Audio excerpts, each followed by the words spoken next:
The Fourier sine integral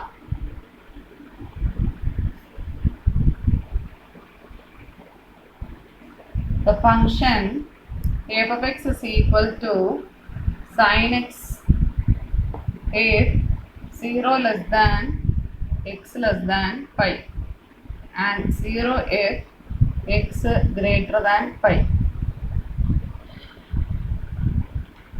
First of all, the formula for Fourier sine integral. Fourier sine integral is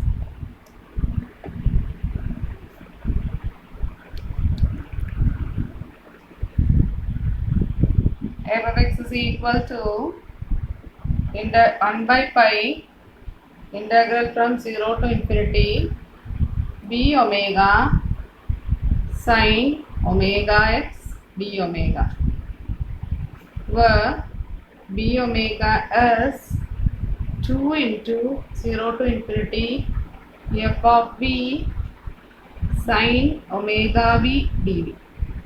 Okay. Now here given that the function is from 0 to pi, the value of the function is sin x, and when x greater than pi, the value of the function is 0. Therefore 0 to x greater than pi means it can be extended up to infinity. Therefore we can divide this limit integral from 0 to infinity to 0 to pi f of v sin omega v dv plus pi to infinity f of v sin omega v dv. We can divide this integral 0 to infinity as 0 to pi and then from pi to infinity. Okay. So now we have 2 into from 0 to pi. The value of the function is sin x. F of x is sin x. Therefore, f of v is sin v sin omega v dv. Now from pi to infinity, the value of the function is 0. F of x is 0. That means f of v is 0. That is 0 into sin omega v dv. Is equal to 2 into 0 to pi sin v sin omega v dv. Now we can take 2 inside, that is 0 to 2 pi 2 into sin v sin omega v dv. Now this is of the form 2 sin a sin b, which is equal to cos a minus b minus cos a plus b. By using that formula, again this can be written as integral from 0 to pi cos of, here a is v minus b is omega v, then minus sin cos of a plus b, that is v plus omega v with respect to v. Now we can integrate term by term. That is first integral from 0 to pi cos v minus omega v. Integral cos theta is sin theta. Isn't it? Therefore we have sin v minus omega v. Now divided by derivative of v minus omega v with respect to v. Therefore we have for the first term 1, then minus, for the second term we have omega. Therefore we will get sin v minus omega v divided by 1 minus omega, then minus sin. Now again integral cos omega, v plus omega v. Integral cos theta is sin theta sin v plus omega v divided by derivative of v plus omega v with respect to v. Therefore, for the first term v with respect to v, 1 omega v with respect to v is omega. Now applying the limits, that is from 0 to pi. First applying the upper limit, then the lower limit. Applying the upper limit, we know that 1 by 1 minus omega is a constant. Now applying upper limit to v, we will get sine pi minus pi into omega. In the place of v, put pi. Then minus sine 1 by 1 plus omega into sine pi plus omega into pi or pi into omega. Okay. Then minus lower limit to v, that means sine of 0. 0 minus 0, that is sine 0. Sine 0 is 0. Here also applying to v. Therefore becomes sine 0. Sine 0 is 0. Therefore the two terms becomes equal to 0. Therefore the lower limit becomes equal to 0. We have only the upper limits value. Now what is sine 180 minus theta? That is 1 by 1 minus omega. Sine 180 minus theta is sine theta itself. Therefore here we can take pi as 180. Therefore we will get sine pi omega. Then minus 1 by 1 plus omega into sine 180 plus theta. What is sine 180 plus theta? That is equal to minus sine theta. Therefore here we will get sine 180 plus theta. In the place of theta we have pi omega. We will get minus sine pi omega. Okay.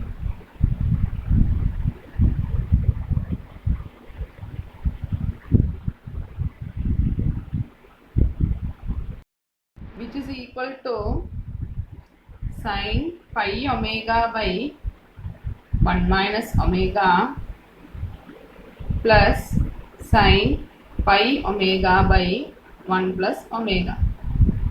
Now multiplying 1 minus omega and 1 plus omega, or take the LCM. We will get 1 minus omega into 1 plus omega. Take the LCM. The numerator we have 1 plus omega into sine pi omega plus 1 minus omega into sine pi omega, which is equal to, on simplification, we will get here sine pi omega plus omega sine pi omega minus omega sine pi omega cancels. Therefore we have 2 sine pi omega by a plus b into a minus b form. Therefore we have a square minus b square. 1 square is 1 itself. Okay. Answer is 2 sine pi omega by 1 minus omega square. Now f of x is equal to 1 by pi into integral from 0 to infinity. In the place of b omega, we can write 2 sine pi omega by 1 minus omega square into sine omega x d omega. Or this integral can be written as integral from 0 to infinity 2 sine pi omega by 1 minus omega square sine omega x d omega, as how we can write it, 2 by pi, that becomes, or this becomes pi into f of x. Pi into f of x, isn't it? Now if we cancel this 2 from here, we will get pi by 2 into f of x. So I am cancelling this, therefore we will get pi by 2 into f of x. Okay. Therefore, again we can write this pi by 2 into, we know that f of x is 0 when,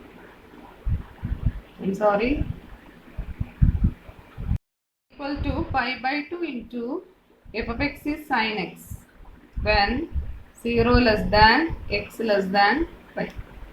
Then pi by 2 into 0, that is 0 when x greater than pi. Here x is equal to pi is the point of discontinuity.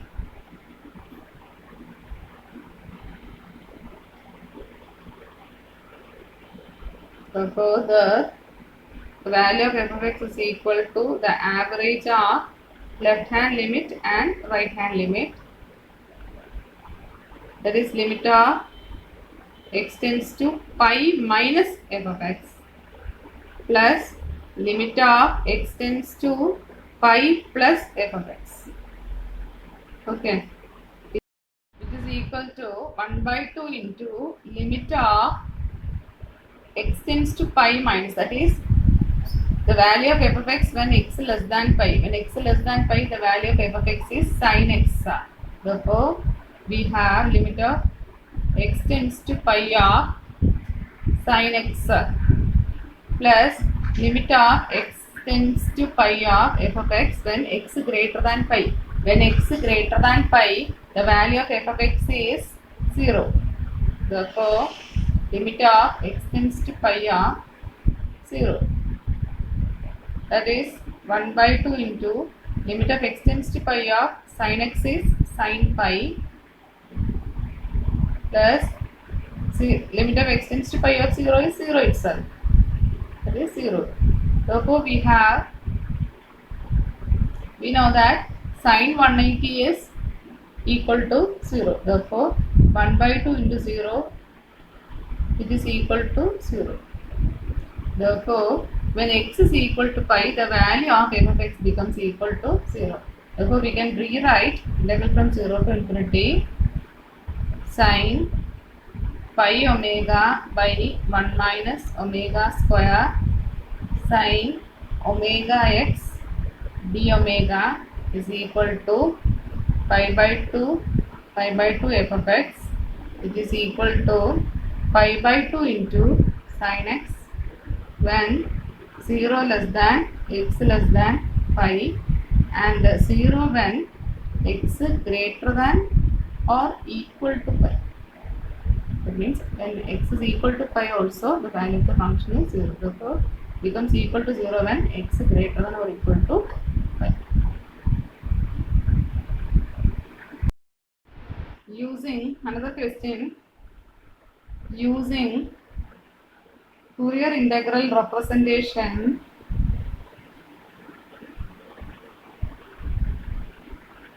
show that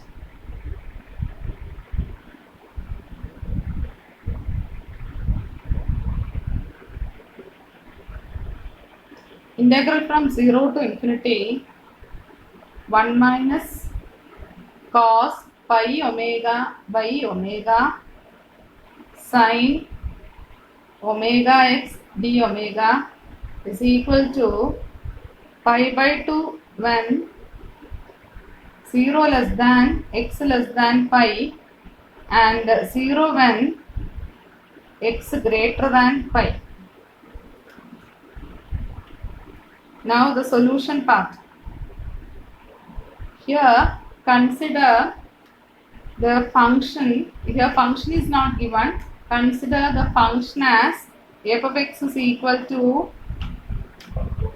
pi by 2 when 0 less than x less than pi and 0 when x greater than pi. Here either we can find out the general formula or we can use sine integral, Fourier sine integral or Fourier cosine integral.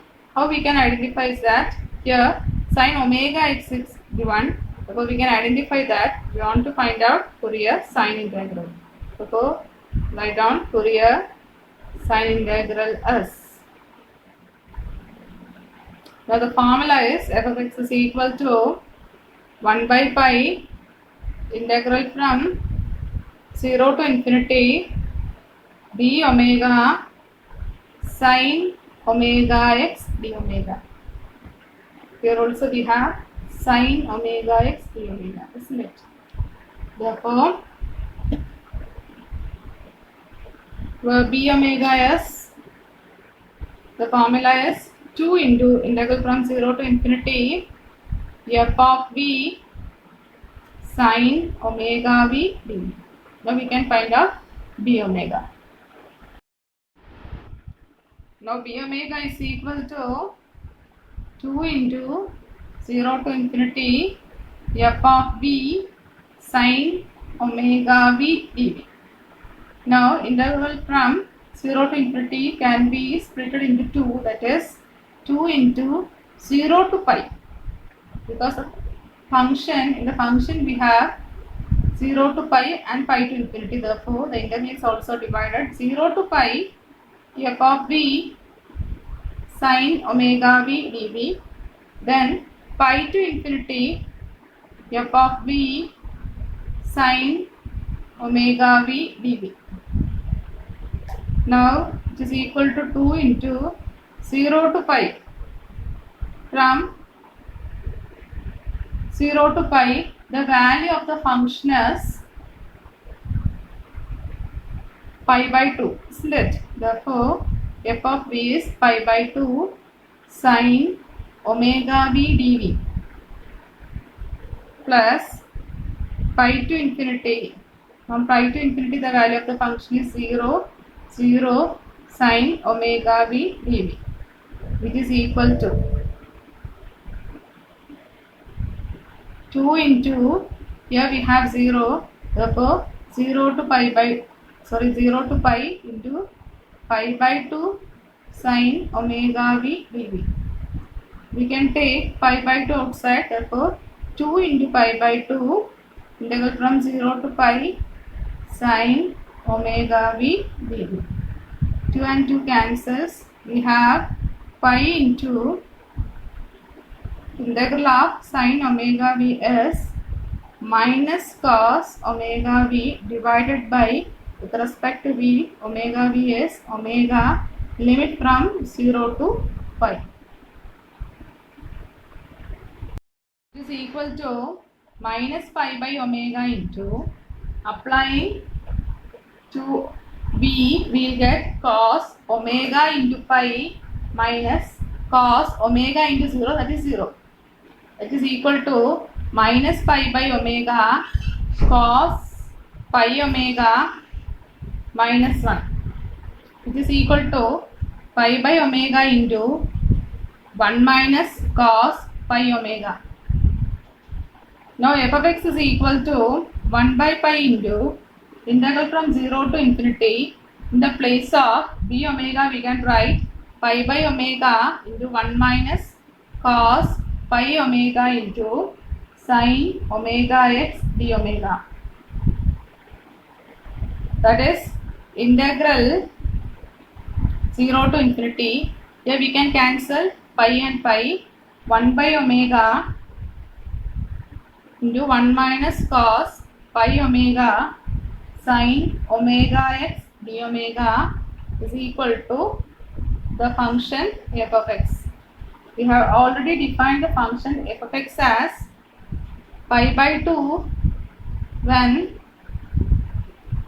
0 less than x less than pi and 0 when x greater than pi. Now we want to find out the value of f of x when x is equal to pi. Okay, here we know that x is equal to pi is a point of discontinuity. Therefore, here I am writing at x is equal to pi, the value of f of x is the average of the right hand and left hand limits, that is limit of x tends to pi minus f of x plus limit of x tends to pi plus f of x. That is x tends to pi minus means x less than pi, x tends to pi plus means x greater than pi, which is equal to 1 by 2 into limit when x less than pi, the value of f of x is pi by 2, plus when x greater than pi, the value of f of x is 0. Therefore, which is equal to pi by 2. Therefore, at x is equal to pi, the value of the function is pi by 2. Okay. Therefore, the value of this integral, that is given in the question, 1 minus cos pi omega, this integral from, I think once more, 1 minus cos pi omega by omega sin omega x d omega is equal to pi by 2 when 0 less than x less than pi, 0 when x greater than pi, and pi by 4 when x equal to pi. Okay.